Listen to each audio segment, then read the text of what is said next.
কাহিনী শুরুতে আমরা যে দ্বীপটি দেখতে পাই সেটি হলো একটি অদ্ভুত দ্বীপ, কারণ সেখানে কোনো রাত হয় না, শুধুই দিন।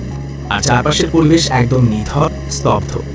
আকাশে উড়ন্ত পাখি, বাতাসে ঝরে পড়া গাছের পাতা সবকিছুই যেন একটি নির্দিষ্ট মুহূর্তে এসে থমকে গেছে।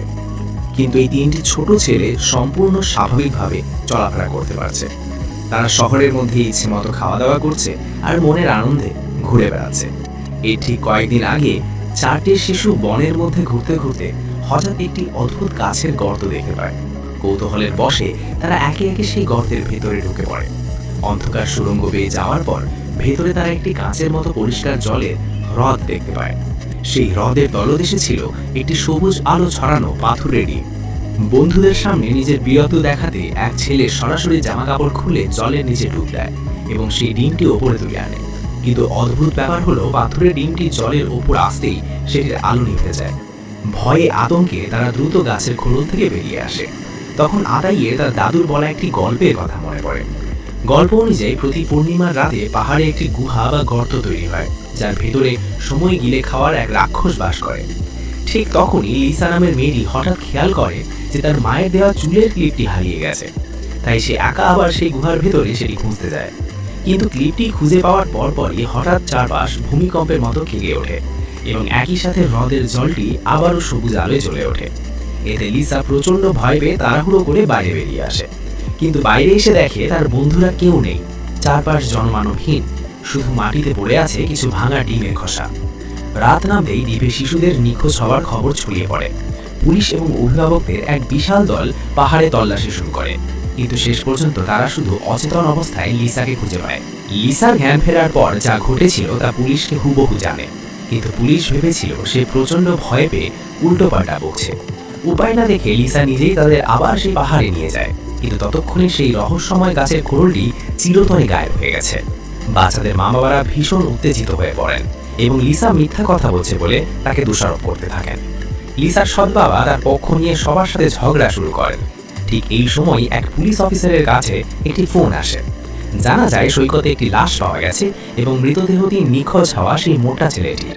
নিখোঁজ হওয়ার ঘটনাটি এখন হত্যাকাণ্ডের রূপ নেওয়ায় পুরো বিষয়টি আরো রহস্যময় হয়ে ওঠে। এর কিছুদিন পর জ্যাক এবং আদাই নিখোঁজ হওয়ার সময় যে পোশাক পরেছিল সেগুলো একে একে উদ্ধার হতে থাকে। পুলিশ ধারণা করে যে তাদের হয়তো অপহরণ করা হয়েছে। এদিকে বাড়িতে একা থাকা লিসা ঘরের বাইরে মৃদু একটা শব্দ শুনতে পায়। এরপর সে দ্রুত বাইরে এসে দেখে পেছনের পাহাড়ে এক সন্দেহভাজন ব্যক্তির অবয়ব দেখা যাচ্ছে। তখন লিসা সাথে সাথে তার পিছু নেয়, কিন্তু লোকটি ছিল একজন অপরিচিত পুরুষ। সে ধীরে ধীরে লিসার দিকে এগিয়ে আসলে লিসা ভয়ে কি করবে বুঝতে পারছিল না। ঠিক তখনই লোকটি তার মাথার পোশাকের টুপিটি সরিয়ে দেয় এবং লালচে চোখে কান্না ভেজা গলায় বলে যে সেই হলো জ্যাক। লিসা এই কথা শুনে ভয়ে চিৎকার করে সেখান থেকে পালিয়ে যায়। এই ঘটনাটি পুলিশকে জানানোর পর পুলিশ আবারও বিশাল বাহিনী নিয়ে পাহাড়ে চিরুনি তল্লাশি শুরু করে। তল্লাশির এক পর্যায়ে তারা পাহাড়ে একটি নোটবুক খুঁজে পায়, যাতে অদ্ভুত সব চিহ্ন লেখা ছিল। লিসা নোটবুকটি দেখেই চিনতে পারে, কারণ ওগুলো ছিল তার আর জ্যাকের মধ্যকার গোপন সাংকেতিক ভাষা। সে দ্রুত নোটবুকটি নিয়ে নিজের ঘরে লুকিয়ে পড়ে এবং ভিতরে লেখাগুলো পড়তে শুরু করে। তখনই সে তার 3 বন্ধুর সাথে ঘটে যাওয়া আসল সত্যটি জানতে পারে। আসলে লিসা যখন ক্লিপ খুঁজতে গুহার ভেতরে গিয়েছিল, তখন বাইরে জ্যাক রাগের মাথায় ভুলবশত সেই পাথরের ডিমটি ভেঙে ফেলে। তারপরই চারপাশ কেঁপে ওঠে, ঝড়ো হাওয়া বয় এবং হঠাৎ করেই পুরো পৃথিবী স্তব্ধ হয়ে যায়। শুরুতেই থমকে যাওয়া পৃথিবী তাদের কাছে খুব নতুন আর মজার মনে হয়েছিল। নিজেদের পৃথিবীর মালিক ভেবে তারা শহরে মনের সুখে খাওয়া দাওয়া আর আনন্দ করতে শুরু করে। কিন্তু মাত্র কয়েকদিনের মধ্যেই তারা এই একঘেয়ে ও নিষ্প্রাণ জীবনে বিরক্ত হয়ে ওঠে। এই বন্দি পৃথিবী থেকে মুক্তি পেতে তারা দ্বীপ ছেড়ে চলে যাওয়ার সিদ্ধান্ত নেয়। কিন্তু বন্দরে গিয়ে দেখে সমুদ্রের জলও জমে বরফের মতো স্থির হয়ে আছে, যার কারণে নৌকা বা জাহাজ কোনোভাবেই স্টার্ট করা সম্ভব নয়। বাধ্য হয়ে তারা দ্বীপ ছাড়ার আশা ত্যাগ করে একটি শপিং মলের ভেতরে থাকা শুরু করে। সেখানে প্রচুর খাবার ছিল আর একঘেয়েমি কাটাতে তারা কমিক্স পড়ে সময় কাটায়। এর কিছুদিন পরই মোটা ছেলেটির হাঁপানির তীব্র টান ওঠে। থমকে যাওয়া পৃথিবীতে কোনো চিকিৎসা বা ওষুধ কাজ না করায় সে শ্বাস নিতে না পেরে মারা যায়। বাকি দুজন তার গলায় দড়ি বেঁধে টেনে নিয়ে গিয়ে শেষ পর্যন্ত তাকে সমুদ্রের সৈকতে কবর দেয়। এরপর থেকে জ্যাক নিজের মতো করে সেখানে ঘটে যাওয়া প্রতিদিনের ঘটনা লিখে রাখতে শুরু করে। দেখতে দেখতে দীর্ঘ 5টি বছর কেটে যায় এবং তারা দুজন বড় হয়ে সুদর্শন যুবকে পরিণত হয়। তারা প্রতিদিন পড়াশোনা করার পাশাপাশি ভবিষ্যতে স্বাভাবিক জীবনে কাজে লাগবে ভেবে কিভাবে টাকা উপার্জন করা যায় সেই দক্ষতাও শিখতে থাকে। কিন্তু চারপাশে থমকে যাওয়া পৃথিবীর কোনো পরিবর্তন হয় না। একদিন জ্যাক হিসেব নিকাশ করে বুঝতে পারে যে তারা এবার প্রাপ্তবয়স্ক হতে চলেছে। তার ধারণা ছিল তারা বড় হয়ে গেলেই হয়তো পৃথিবীর সময় আবার সচল হয়ে যাবে। তারা দুজনেই নতুন পোশাক পরে স্বাভাবিক জীবনে ফেরার জন্য অধীর আগ্রহে অপেক্ষা করতে থাকে। কিন্তু শহরে ফিরে এসে দেখে সবকিছু আগের মতোই থমকে আছে। এরপর হতাশ হয়ে তারা আবার সেই জঙ্গলে ফিরে যায়। জ্যাক আবারও সেই গাছের খোলটি দেখতে পায়, কিন্তু তাদের শরীর এখন বড় হয়ে যাওয়ায় তারা সেই সরু গর্ত দিয়ে ভেতরে ঢুকতে পারে না। তারা শুধু দূর থেকে লিসার অবয়ব বা ফেলে আসা স্মৃতির দিকে তাকিয়ে ছটফট করতে থাকে। এরপর থেকে তারা মনের ভিতরে একটি ছোট্ট কোণে ঘরে থাকতে শুরু করে এবং অপেক্ষা করতে থাকে কখন এই পৃথিবী আবার স্বাভাবিক ছন্দে ফিরবে। ঠিক এই মুহূর্তে সবকিছু আবার স্বাভাবিক অবস্থায় ফিরে আসে। জ্যাক চিৎকার করে এই দৃশ্য দেখতে পায় এবং মাটিতে লুটিয়ে পড়ে। হঠাৎ সে লক্ষ্য করে আকাশের চাঁদের মধ্যে কোনো একটা সমস্যা রয়েছে। সেই সুসংবাদটি আতাইকে জানাতে চায়, কিন্তু গিয়ে দেখে আতাই কোথাও নেই। অনেক খোঁজাখুঁজির পর শেষ পর্যন্ত সে সমুদ্রের তলদেশে আতাইয়ের পোশাক দেখতে পায় এবং জলের উপরিভাগে একটি স্পষ্ট জলের গর্ত বা ঘূর্ণি নজরে আসে। এই মুহূর্তে জ্যাকের মন তীব্র অপরাধ বোধে ভেঙে পড়ে। সে বুঝতে পারে যে সবকিছু শুধু তার নিজের হাতে সেই পাথরের ইঁটটি ভেঙে ফেলার কারণেই ঘটেছে। বেঁচে থাকার সমস্ত ইচ্ছা হারিয়ে সে সেই জলের গর্তের দিকে ঝাঁপিয়ে পড়ে। স্থির হয়ে থাকা সমুদ্রের জলের ভেতর দিয়ে তার শরীর ধীরে ধীরে তলিয়ে যেতে থাকে।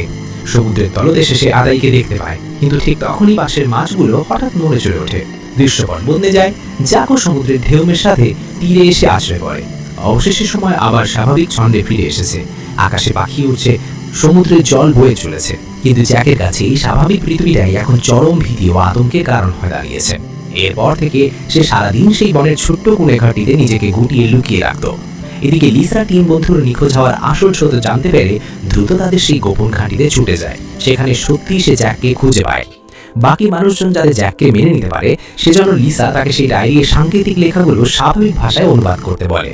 এরপর সে ডায়েরিটি জ্যাকের পরিচিত এক বন্ধুর কাছে নিয়ে যায়, কিন্তু সেই বন্ধুটি ভেবেছিল লিসা কোনো গল্প বানিয়ে বলছে, তাই সে ডায়েরিটি সরাসরি সমুদ্রে ছুঁড়ে পড়ে দেয়। অন্যদিকে পুলিশ এলাকার সিসিটিভি ফুটেজ পরীক্ষা করে জ্যাকের অবয়ব দেখতে পায় এবং তাকে শিশু অপহরণ সন্দেহভাজন স্তোভিঘাত হয় 30 তালিকাভুক্ত করে। উপায় না দেখে লিসা জ্যাকের চুল কেটে তার ছোটবেলার মতো একটি হেয়ার স্টাইল করে দেয়।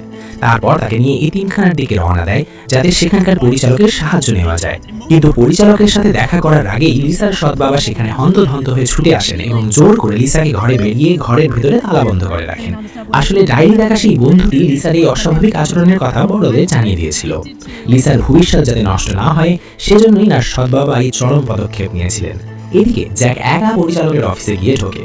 যদিও সে তার ছোটবেলায় ঘটে যাওয়া সমস্ত ঘটনা স্পষ্টভাবেই বলতে পারছিল, তাও তার এই পরিণত রূপ দেখে কেউ তাকে বিশ্বাস করতে পারছিল না। পরিচালকের চোখে জ্যাকের জন্য কেবল ভয় ছাড়া আর কিছুই ছিল না।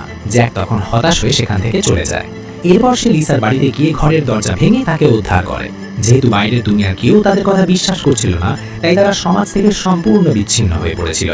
তখনই লিসার মাথায় আসে যে গুহার জলের নিচে তো আরো একটি পাথর টিম রয়ে গেছে। সবার সামনে সেটি ভেঙে ফেলেই তো পুরো সত্য সবার সামনে চলে আসবে। কিন্তু জ্যাক লিসার এই প্রস্তাবে সরাসরি দ্বিমত পোষণ করে। সে আর কখনোই সেই নির্জীব অন্ধকার দুনিয়ায় ফিরে যেতে চায় না। আর সবচেয়ে বড় কথা, সে চায় না যে তার কারণে লিসাকে সেই একাকিত্বের ভয়ঙ্কর কষ্ট সহ্য করতে হয়। শেষ পর্যন্ত তারা দুজনে এই দ্বীপ ছেড়ে দূরে কোথাও পালিয়ে গিয়ে একটি নতুন জীবন শুরু করার সিদ্ধান্ত নেয়। তো বন্ধুরা, আজকে এই পর্যন্তই। এরকম নিত্য নতুন ভিডিও দেখতে পেজটি ফলো করে সাথেই থাকুন। ধন্যবাদ।